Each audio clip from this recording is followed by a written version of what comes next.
Kita tahu bahwa bulan Dzulhijjah satu di antara 4 bulan hurum. Artinya bulan Dzulhijjah ini bukan bulan biasa, tapi bulan yang sangat dimuliakan Allah Subhanahu wa taala sejak Allah menciptakan langit dan bumi. Dan itu menjadi ketentuannya sejak saat itu sampai hari ini, bahkan sampai kiamat dibangkitkan. Bulan Dzulhijjah adalah bulan pilihan Allah Subhanahu wa taala. Bahkan dari 4 bulan hurum, Dzulqa'dah, Dzulhijjah, Muharram dan Rajab, maka yang paling istimewa dari 4 bulan itu adalah bulan Dzulhijjah. Ada apa dengan bulan Dzulhijjah? Bahkan Syekhul Islam Ibnu Taimiyah rahimahullahu taala ketika beliau menjelaskan tentang keutamaan 10 awal bulan Dzulhijjah dengan keutamaan 10 akhir bulan Ramadan, beliau sampai mengatakan bahwa 10 awal bulan Dzulhijjah jauh lebih mulia dibandingkan 10 akhir Ramadan. Itu ditinjau dari hari-harinya. Tapi kalau ditinjau malamnya saja, maka tentu 10 akhir Ramadan lebih mulia dibandingkan 10 awal bulan Dzulhijjah. Karena di situ ada Lailatul Qadar. Tapi kalau penilaiannya hari-harinya 24 jam dalam satu hari selama 10 hari, maka 10 awal bulan Dzulhijjah itu afdal min ayyamil ashri min Ramadan. Lebih utama dibandingkan hari-hari 10 di akhir bulan Ramadan. Tentu ada alasannya. Kenapa kemudian hari-hari di 10 awal bulan Dzulhijjah jauh lebih istimewa dibandingkan di 10 akhir Ramadan?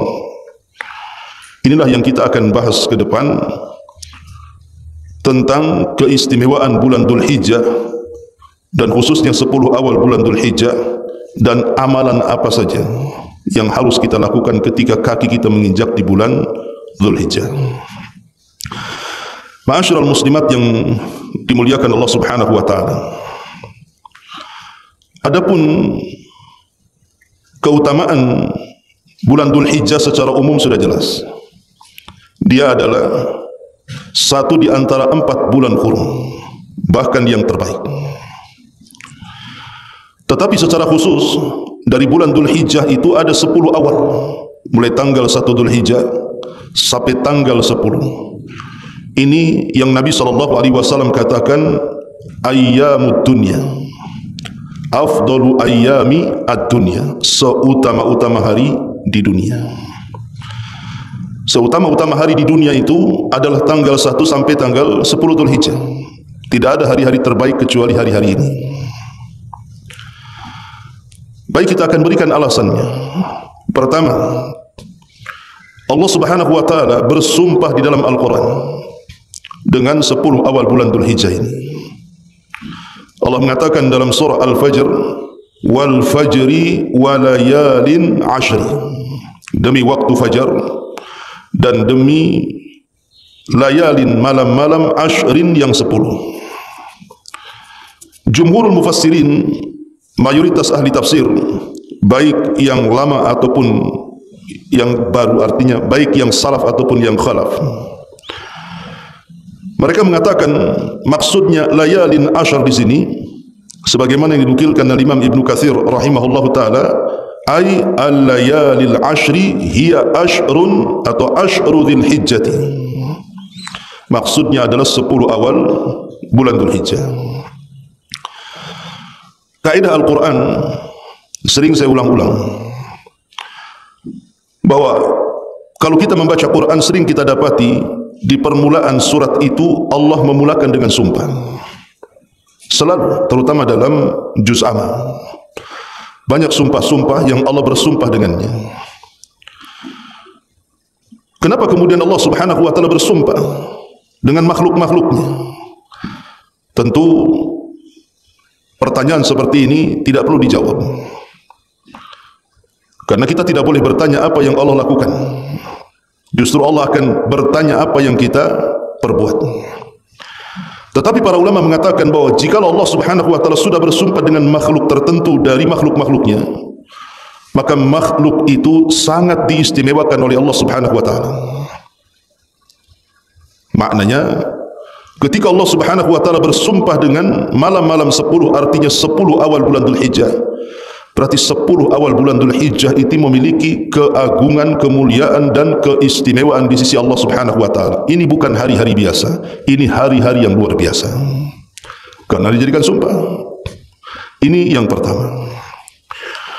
Kemudian yang kedua, karena di 10 awal bulan Dzulhijjah ini ijtima'u ummahatil ibadati fiha, terkumpulnya seluruh induk-induk ibadah di dalamnya. Dan itu dinyatakan oleh Al-Hafidh Ibnu Hajar di dalam kitabnya Fathul Bari. Beliau mengatakan walladhi yadhar anna as-sababa fi imtiyazi ashri dzil hijjati limakan ijtima'i ummahatil ibadati fihi.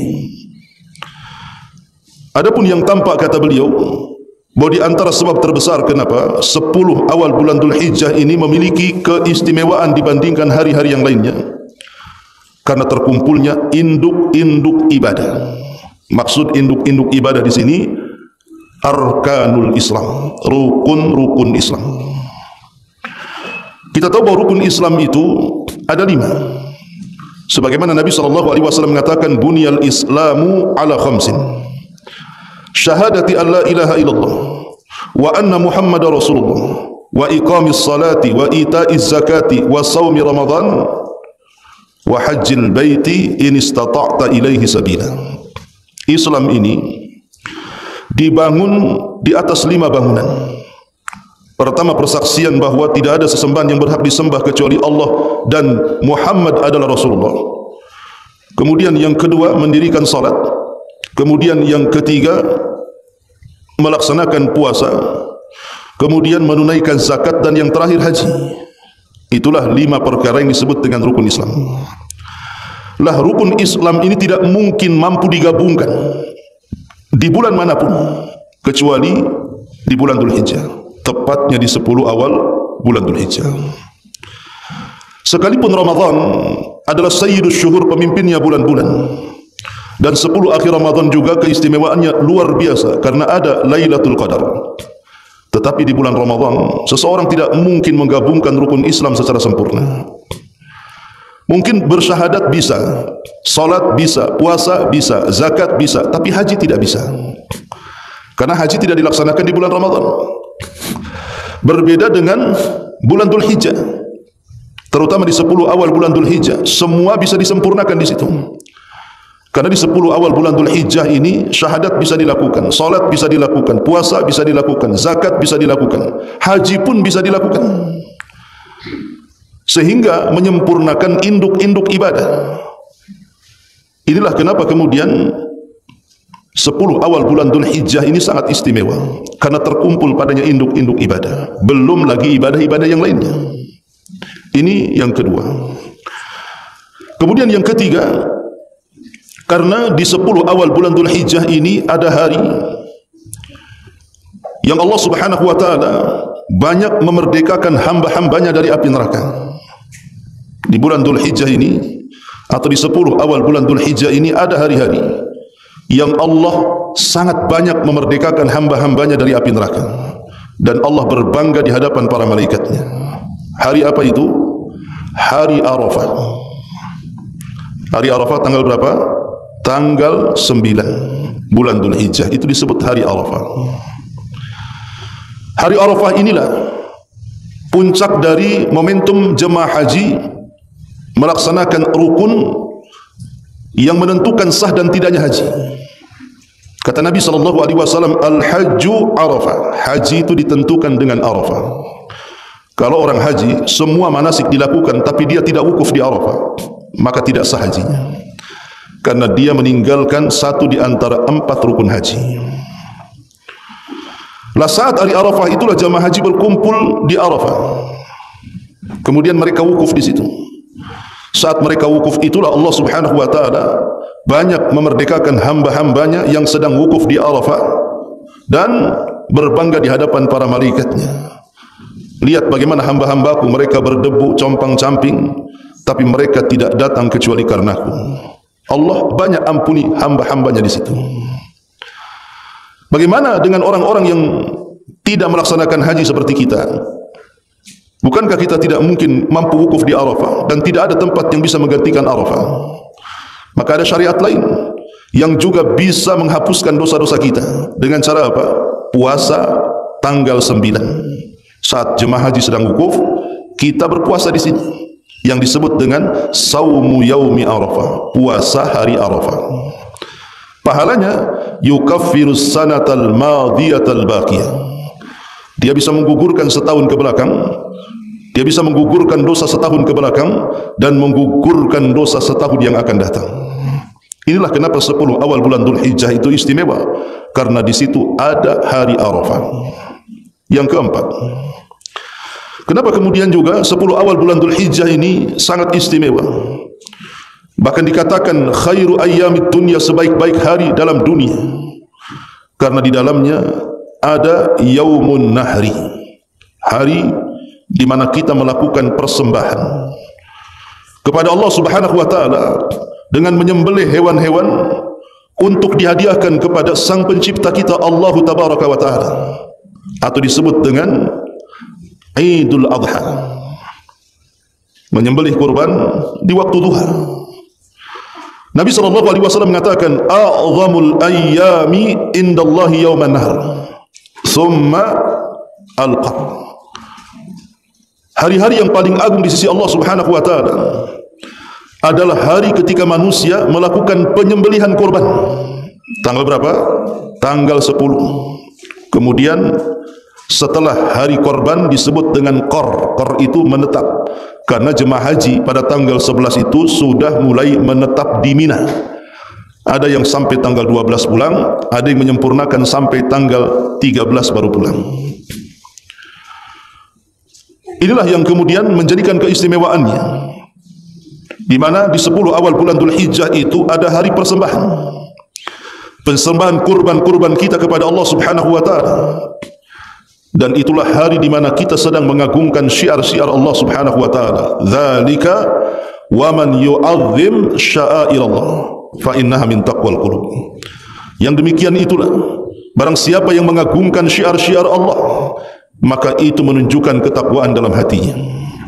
Itulah kenapa Yaumun Nahr atau hari persembahan kurban itu sangat istimewa, dan itu dilakukan di 10 awal bulan Dzulhijjah, tepat dari tanggal 10, kemudian 11, 12 dan 13, atau disebut dengan hari tasyrik. Ini yang keempat. Kemudian yang kelima, Allah Subhanahu wa taala menjadikan bulan Dzulhijjah, terkhusus 10 awal bulan Dzulhijjah ini, sebagai afdalu ayyamid dunya, seutama-utama hari di dunia. Karena Allah Subhanahu wa taala jadikan 10 awal bulan Dzulhijjah itu adalah mawasimul khairi, musim-musim seseorang itu melakukan banyak kebaikan. Itu musim kebaikan. Kalau kita kenal di lingkungan kita ada musim mangga, tentu ketika musim mangga di mana-mana. Kalau musim durian, ya durian di mana-mana. Kalau musim jambu, ya jambu di mana-mana. Kalau musim kebaikan, maka orang yang melakukan kebaikan di mana-mana. Kenapa disebut mawasimul khair, musim-musim kebaikan? Karena orang yang beramal saleh di bulan Dzulhijjah itu pahalanya besar, melebihi beramal di bulan-bulan yang lainnya. Sampai-sampai Nabi SAW mengatakan, ma min ayyamin al-amalus salihu ahabbu ilallah min hadhil ayyam.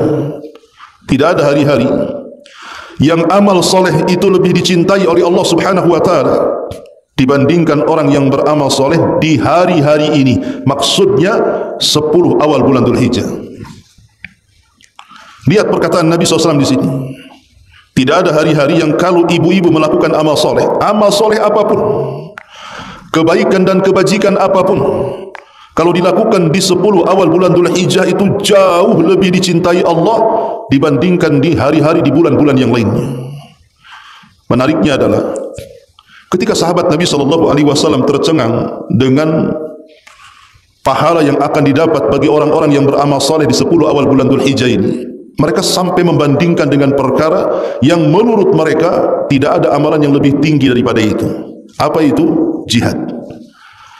Sahabat mengatakan, walal jihadu fi sabilillah. Rasul, apakah sebanding dengan orang-orang yang berjihad di jalan Allah, mengangkat senjata, masuk dalam dunia pertempuran, membela agamanya, membela negaranya, apakah sama pahalanya dengan orang-orang yang berjihad? Maka Nabi SAW mengatakan, la, tidak.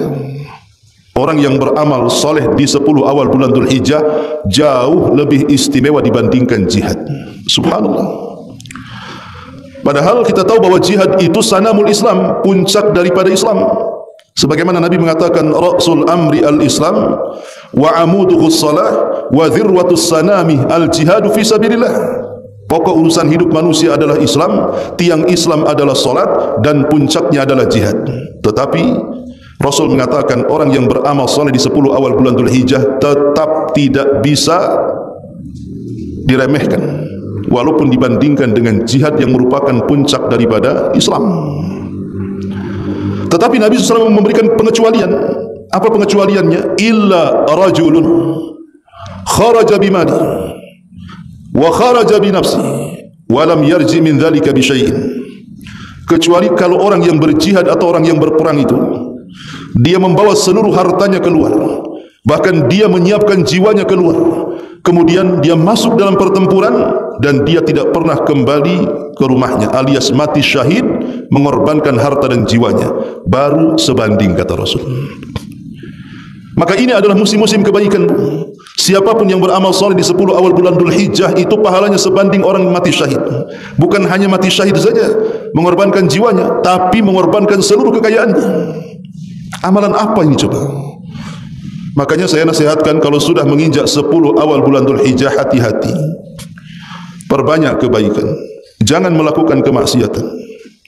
Karena setiap detik dan menitnya itu dinilai pahala orang yang mati syahid. Maka sangat rugi dalam 1 tahun kita diberikan kesempatan 10 hari di bulan Dhul Hijjah, kemudian kita sia-siakan lewat begitu saja. Padahal belum tentu kalau seorang laki-laki pemberani preman sekalipun, kalau disuruh berjihad belum tentu mau, apalagi disuruh mati syahid. Tetapi cukup melakukan banyak amal saleh, baik ringan ataupun berat, baik yang tampak ataupun yang tersembunyi. Yang penting itu amalan saleh yang diridhai Allah, maka pahalanya sama dengan orang yang mati syahid. Maka ini musim kebaikan, jangan disia-siakan. Ini yang kelima. Yang keenam, Allah Subhanahu wa taala juga menjelaskan di dalam surah Al-Hajj ayat 28 menunjukkan tentang keistimewaan 10 awal bulan Dhul Hijjah. Di dalam Al-Qur'an Allah mengatakan wa yadhkuru smallahi fi ayyamin ma'lumat ala ma razaqahum min bahimatil an'am. Al-Hajj 28. Dan banyak-banyaklah kalian mengingat Allah. Banyak-banyaklah kalian mengingat Allah. Kapan? Fi ayyamin ma'lumat, di hari-hari yang sudah diketahui. Abdullah ibn Umar radhiyallahu anhuma dan Abdullah ibn Abbas radhiyallahu anhuma dan sahabat yang lainnya mengatakan bahwa ayyam ma'lumat dalam surah Al-Hajj 28 di sini artinya Ashru Dhul Hijjah, 10 awal bulan Dhul Hijjah.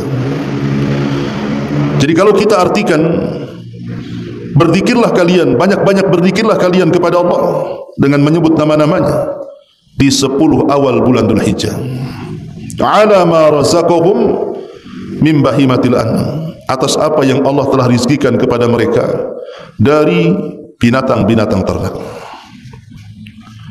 Jadi Allah Subhanahu wa taala sampai memerintahkan kepada kita untuk menunjukkan 10 awal bulan Dhul Hijjah itu sangat istimewa. Disuruhnya kita banyak berzikir. Dan Allah tidak menyebut di hari-hari di luar daripada 10 awal bulan Dhul Hijjah perintah seperti ini. Dan yang dimaksud zikir di sini adalah dengan memperbanyak tahlil, takbir, tahmid, tasbih dan zikir-zikir yang lainnya.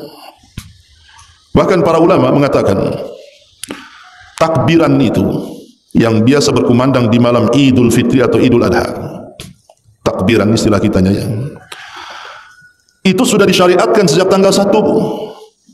Kalau Idul Fitri kan di malamnya sampai pagi ketika imam naik ke atas mimbar baru berhenti.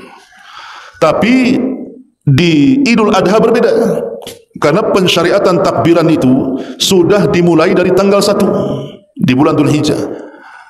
Dan takbiran itu kan ada dua macam. Ada takbiran mutlak, ada takbiran muqayyad. Kalau takbiran mutlak artinya bisa dilakukan dalam kondisi apapun, dimanapun ibu berada, bisa ibu kumandangkan. Ibu mau di rumah, ibu mau di luar rumah, ibu mau di pasar, ibu mau di masjid, mau jalan, mau berdiri, mau baring, mau dalam kondisi apapun, asal jangan di tempat-tempat terlarang seperti kamar mandi saja. Karena saking semangatnya takbiran sambil mandi ya. Ya tidak boleh, karena kamar mandi tidak boleh untuk takbiran. Tapi takbir mutlak itu bisa dilakukan siapa saja, kapan saja, dalam kondisi apa saja, dari tanggal 1 sampai tanggal 10. Adapun takbiran yang muqayyad itu dilakukan dari tanggal 11 sampai tanggal 13. Maksud muqayyad di sini terikat, hanya dilantunkan selepas salat wajib saja. Jadi sehari cuma 5 kali dilantunkan selepas salat wajib yang 5. Tapi tanggal 1 sampai tanggal 10 maka silahkan takbiran di mana saja. Ibu sambil masak takbiran, sambil belanja takbiran, dan itu. Ibu takbiran di pasar, kata orang pasar, bu belum sampai geladak udah takbiran. Ini sunnah. Banyak orang yang tidak paham. Dulu di zaman salaf itu tanggal 1 sampai tanggal 10 itu menggema di mana-mana takbir. Karena memang Allah Subhanahu wa taala mengatakan di sini dalam surah Al-Hajj 28, wadhkuru ismallahi fi ayyamin ma'lumat. Banyak-banyaklah mengingat Allah, menyebut-nyebut nama Allah di hari-hari yang sudah diketahui artinya, hari-hari 10 awal bulan Dzulhijjah. Ma'asyiral muslimat yang dimuliakan Allah Subhanahu wa taala. Ini yang ke-6. Kemudian yang ke-7, bahwa di 10 awal bulan Dzulhijjah ini disebutkan di dalam Al-Quranul Karim dalam surah Al-A'raf 42 ketika menceritakan tentang kisah Nabi Musa. Allah mengatakan wa wa'adna Musa 30 lailatan wa atmamnaha bi ashrin fatamma miqatu rabbih 40 lailatan. Dan sungguh kami telah melakukan perjanjian dengan Musa selama 30 malam. Kemudian kami sempurnakan 10 malam berikutnya. Maka sempurnalah perjumpaan Musa dengan Rabbnya itu 40 malam. Awalnya 30 malam, kemudian ditambah 10 malam, jadi 40 malam. Maksudnya apa di sini? Kita tahu Nabi Musa alaihi salatu wassalam adalah nabi yang paling masyhur dari nabi-nabi Bani Israel. Dan diturunkan kepada nabi ini satu kitab langit yang disebut dengan Taurat. Nah, saat Nabi Musa hendak mendapatkan mandat Taurat dari Allah Subhanahu wa taala, maka Allah meminta Musa untuk datang ke Bukit Saina atau Bukit Tur. Nah, disitulah ketika Nabi Musa alaihi salatu wassalam hendak berdialog dengan Allah. Maka syarat berdialog itu Musa harus melakukan puasa selama 30 malam. Di hari ke-30 Musa membatalkan puasanya, karena alasannya kalau tidak dibatalkan mulutnya akan mengeluarkan bau busuk. Karena orang yang berpuasa itu kan kalau menghirup udara yang keluar dari mulut orang-orang yang berpuasa itu kan tidak sedap menurut kita, tapi menurut Allah tentu lebih harum dibandingkan minyak kasturi. Sehingga Nabi Musa hampir membatalkan. Maka Allah Subhanahu wa taala perintahkan jangan, tambah lagi 10 malam. Akhirnya Musa melanjutkan 10 malam lagi, baru kemudian berdialog dengan Allah Subhanahu wa taala setelah genap 40 malam. Ulama tafsir mengatakan bahwa yang dimaksud 30 malam pertama Musa berpuasa itu adalah 30 hari di bulan Dzulqa'dah, bulan yang sekarang kita ini berada di dalamnya. Adapun 10 hari penyempurna dari 30 hari itu maksudnya adalah 10 awal bulan Dzulhijjah. Karena setelah Dzulqa'dah Dzulhijjah. Di sinilah momen di 10 awal bulan Dzulhijjah, ketika selesai Nabi Musa melaksanakan saum puasa, maka Allah melakukan dialog dengan Nabi Musa. Dan ini keistimewaan kenapa Allah pilih 10 awal bulan Dzulhijjah untuk berdialog dengan Nabi Musa, memberikan mandat Taurat, menunjukkan bahwa 10 awal bulan Dzulhijjah itu sangatlah istimewa. Itu maksudnya. Ma'asyiral muslimat yang dimuliakan Allah Subhanahu wa taala. Kemudian juga disebutkan di dalam surah Al-Baqarah ayat 197. Allah mengatakan al-hajju ashhurun ma'lumat. Haji itu dikenal ada bulan-bulan yang telah ditentukan untuk pelaksanaan haji. Dimulai daripada Syawal, Dzulqa'dah dan Dzulhijjah. Jadi bulan-bulan haji itu dari mulai Syawal. Kemudian masuk Dzulqa'dah dan Dzulhijjah itu puncaknya. Tanggal 8 sampai tanggal 13 hari tasyrik kalau mau sempurna. Tapi sebenarnya pelaksanaan rukun-rukun haji itu sudah usai di tanggal 10 Bu sebenarnya. Jadi kalau seandainya setelah tanggal 10 setelah melaksanakan tawaf wada pulang jemaah haji, enggak ada masalah, sah hajinya. Karena tanggal 11, 12 dan 13 orang menetap di Mina itu tinggal melaksanakan beberapa kewajiban, tinggal bayar dam saja. Tetapi berakhir haji itu di tanggal 10 sebenarnya. Artinya rukun-rukunnya sudah selesai. Tapi yang ingin saya katakan di sini bahwa Dzulhijjah itu adalah bagian daripada bulan haji, dimulai daripada Syawal, Dzulqa'dah dan Dzulhijjah, dan itulah yang menentukan ibadahnya. Kalau Syawal itu kan persiapan berangkatnya. Dari sini persiapan ngurus-ngurus sana sini gitu ya. Kemudian baru berangkat sampai di Saudi gitu. Nanti di Saudi persiapan. Puncaknya itu di Dzulhijjah, di 10 awal bulan Dzulhijjah. Ya, persiapannya 2 bulan, tapi puncaknya di bulan Dzulhijjah. Di 10 awal bulan Dzulhijjah. Itulah keistimewaan 10 awal bulan Dzulhijjah.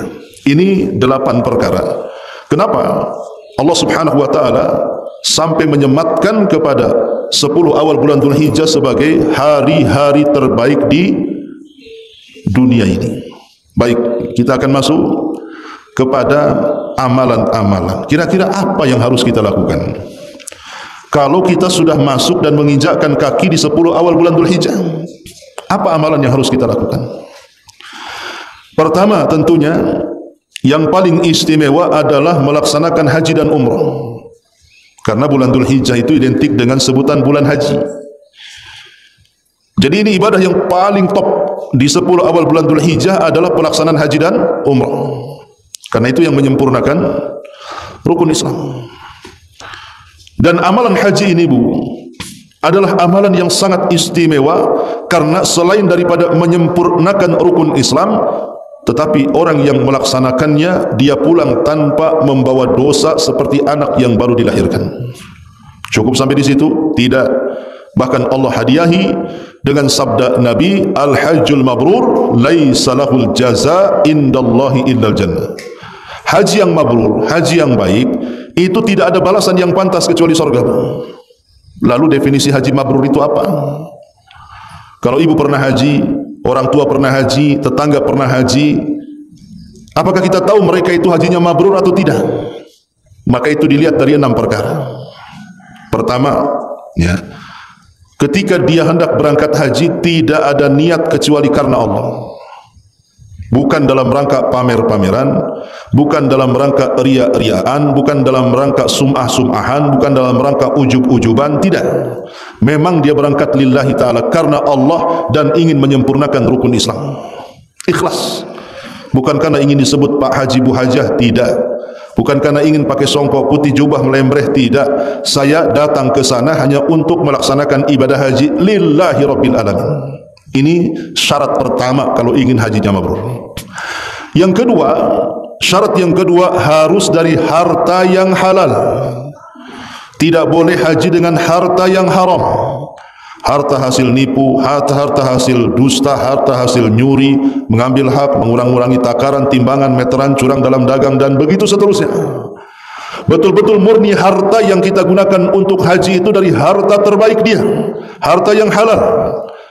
Maka kalau itu yang ibu buat, insya Allah mabrur. Yang ketiga, melakukan atau menjauhkan diri dari kemaksiatan sebelum melaksanakan ibadah haji. Umpamanya tahun depan saya dipanggil haji, berangkat.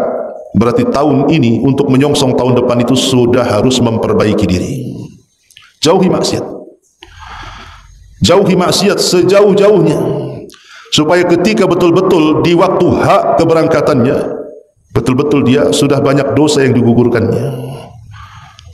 Ketika banyak dosa yang digugurkannya, maka dalam pelaksanaan hajinya pun pasti akan khusyuk, dan doa-doa yang dipanjatkannya pun pasti mustajab, dan akan mendapatkan haji yang berkualitas tinggi. Karena kalau sebelum melaksanakan haji, kehidupan kita dipenuhi dengan kemaksiatan kepada Allah, saya pastikan tidak akan ada kelezatan dalam ibadah. Karena pengaruh dosa itu mempengaruhi kelezatan amal soleh dan ibadah serta pendekatan kita kepada Allah Subhanahu wa taala. Kemudian yang keempat, saat pelaksanaan haji betul-betul dilaksanakan. Ya, saat pelaksanaan haji betul-betul dilaksanakan, artinya ibu sudah masuk dalam manasiknya. Maka hindari 3 perkara. Jangan mengeluarkan kata-kata kotor, apalagi kata-kata yang membangkitkan syahwat. Ibu fokus ibadah. Yang kedua, tidak melakukan hal-hal yang berbau dosa dari kefasikan. Kemudian yang ketiga, tidak melakukan perdebatan, perselisihan. Rasul mengatakan, barang siapa yang haji, dia menjauhi 3 perkara ini. Dia tidak yarfus, dia tidak yafsuk.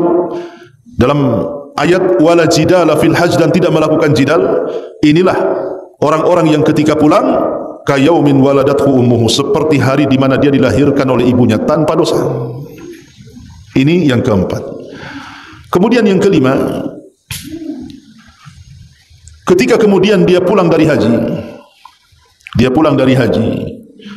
maka kondisinya harus jauh lebih baik dibandingkan sebelum dia berangkat haji.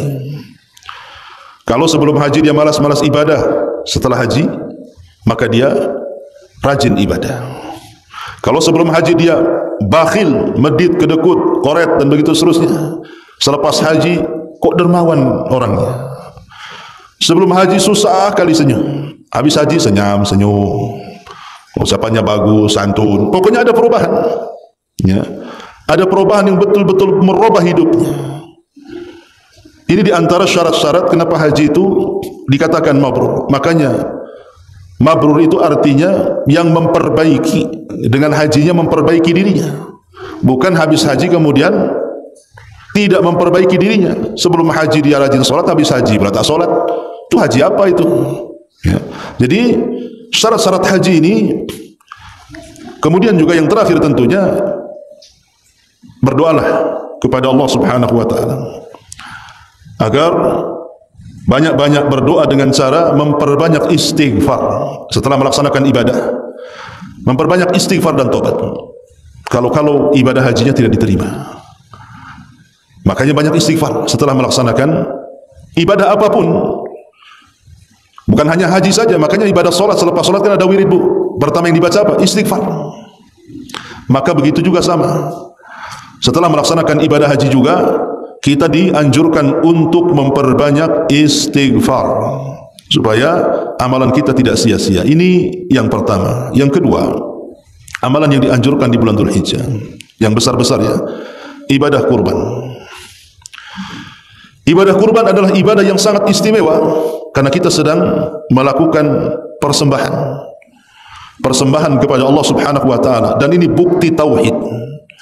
Bukti daripada kita sedang mengesahkan Allah, bukti daripada kita sedang menghambakan diri kepada Allah. Saat para dukun, paranormal, mereka memerintahkan orang-orang untuk menyembelih kepada selain Allah, kepada iblis, kepada setan, ataupun orang-orang musyrik yang menyembelih sembelihan untuk pepohonan, untuk gunung-gunung, rawa-rawa, gua-gua atau tempat-tempat yang mistik dan yang lainnya, maka kita ahli tauhid tidak menyembelih kecuali hanya untuk Allah. Jadi berlawanan kurbannya mereka orang-orang musyrik untuk selain Allah, dan kita kaum muslimin korbannya lillahi rabbil alamin, hanya untuk Rabb semesta alam. Kul inna salati wa nusuki wa mahyaya wa mamati lillahi rabbil alamin. Katakan salatku, penyembelihanku, hidupku dan matiku kuserahkan kepada Rabb semesta alam. Jadi kurban itu adalah bentuk nyata daripada tauhid. daripada tauhid, menyembelih karena Allah Subhanahu wa taala. Ini ibadah yang kedua. Ibadah yang ketiga selain kurban adalah puasa. Perbanyak puasa, baik Seninnya atau Kamisnya, terutama puasa tanggal 9 yang disebut dengan puasa Arafah, yang Nabi SAW mengatakan, saumu yaumi Arafah ahtasibu ala Allah an yukaffira as-sanata allati qablahu wa sanata allati ba'dahu. Puasa hari Arafah, kata Rasul, ahtasibu ala Allah, aku akan meminta pahala kepada Allah Subhanahu wa taala bagi orang yang berpuasa, an yukaffira, untuk digugurkan dosa-dosanya, as-sanah allati qablahu, 1 tahun sebelumnya, was-sanata allati ba'dahu, dan 1 tahun setelahnya. Jadi jangan sampai nanti tanggal 9 di bulan Dzulhijjah kita tinggalkan berpuasa. Kemudian yang keempat, amalan di 10 awal bulan Dzulhijjah adalah at-takbir. Takbir, bahasa kita takbiran, yang sudah saya jelaskan dari tanggal 1 sampai tanggal 13. Tapi ada yang mutlak, ada yang muqayyad, ya. Jadi ini di antara haji, kurban, puasa, kemudian takbiran, kemudian memperbanyak amal soleh secara umum. Memperbanyak amal soleh secara umum, ya. Seperti apa contohnya amal soleh secara umum itu? Yang pertama, solat. Jaga solat 5 waktu, terutama solat-solat yang memang memiliki keistimewaan yang luar biasa, seperti solat asar dan solat fajar, itu disebut solat wusta. Maka jaga solat yang 5 waktu, dan kalau bisa tambah dengan yang sunnah-sunnahnya. Tambah yang sunnah-sunnahnya. Di sana ada rawatib, di sana ada qiyamul lail, di sana ada duha, tahiyatul masjid, solat sunnah wudu, macam-macam solat itu, solat sunnah taubat, macam-macam, ya. Intinya jaga solat, ya, duha, witir, tahajud, dan begitu seterusnya. Yang kedua, perbanyak sedekah. Di 10 awal bulan Dzulhijjah itu perbanyak sedekah. Mumpung pahala sedekah di 10 awal bulan Dzulhijjah sebanding dengan orang yang mati syahid. Kalau setiap hari ibu bersedekah dari tanggal 1 sampai tanggal 10, dan 1 hari ibu beramal, itu bukan 1 amalan, bisa bermacam-macam amalan. Anggap saja 1 hari ibu mengejar 5 amalan, yang 5-5-nya akan dibandingkan setara dengan orang yang mati syahid. Bisa bayangkan seolah-olah kita hidup, kemudian perang, mati lagi, hidup, perang, mati lagi, hidup, perang, mati lagi, dan begitu seterusnya. Betapa banyak pahala yang akan kita raih dari keutamaan orang yang mati syahid itu, ya. Maka perbanyak sedekah. Ini yang kedua. Yang ketiga, perbanyak zikir. Zikir itu kan ada zikir pagi, zikir petang, zikir sebelum tidur, setelah tidur, zikir apa saja. Dan zikir ini ibadah yang ringan sebenarnya, bisa dilakukan siapa saja. Seperti mamanya menyebutkan subhanallah wa bihamdi subhanallahil azim, subhanallah wa bihamdi subhanallahil azim. Ini saja sudah luar biasa. Belum dikaitkan dengan 10 awal bulan Dzulhijjah saja, orang yang mengucapkan tasbih dan tahmid itu bisa menggugurkan dosa walaupun sebanyak buih di lautan. Apalagi dilakukan di 10 awal bulan Dzulhijjah, makin bertambah-tambah tuh pahalanya. Maka di bulan Dzulhijjah ini perbanyak bersedekah. Kemudian yang keempat, memperbanyak membaca Quran. Memperbanyak membaca Al-Quran. Kapan lagi kita ini memperbanyak amalan ibadah, ya? Maka perbanyak baca Quran, karena 1 huruf saja orang yang membaca Quran itu 10 kebaikan. Seandainya dilakukan di luar 10 awal bulan Dzulhijjah, apalagi kalau dilakukan di 10 awal bulan Dzulhijjah, tentu lagi akan lebih istimewa lagi tentunya pahalanya, ya. Dan banyak lagi amalan-amalan secara umum, ya, birrul walidain, kemudian berbuat baik kepada tetangga, menyantuni anak-anak fakir miskin, orang-orang yatim, dan begitu seterusnya. Ibu lebih paham amal soleh itu macam-macam. Artinya setiap kebaikan dan kebajikan yang dilakukan dengan keikhlasan dan ittiba mencontoh Nabi, maka itulah amal soleh yang diridhoi oleh Allah Subhanahu wa ta'ala. Inilah diantara keutamaan 10 awal bulan Dzulhijjah. Baik, sampai di sini.